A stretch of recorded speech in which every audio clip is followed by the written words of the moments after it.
Today I'm taking a look at the VEVOR weight bench. So we got our instructions, we got some foot covers, and we got our bench.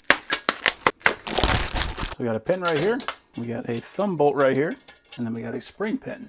So pull that out, lift it up, and then put that back in. And then we can drop our pin right here, just so we don't lose it. For our feet, there's a little hole right there, and that just goes over the end and presses on.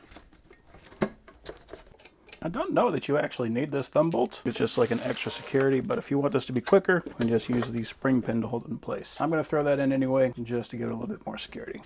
It looks like they screwed the plastic cover right to it. You'll have to tear that off. If you want to, you could grab this thing and kind of pluck it all out. I'm not really that worried about it.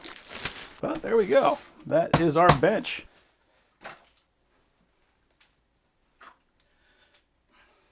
So yeah, that is way better than putting way too much pressure on an office chair. It is much nicer having an actual bench in here, and it is super nice having one that I can actually fold up and throw in the corner. One of the biggest reasons that I haven't had a bench in here yet is just because they take up too much room. I don't have a lot of room in here. Where most benches just have some wheels on it and you can kind of roll it around. They still take up a lot of room. This one we can actually take that, fold it up, and throw it right up against a wall. So that is an excellent weight bench.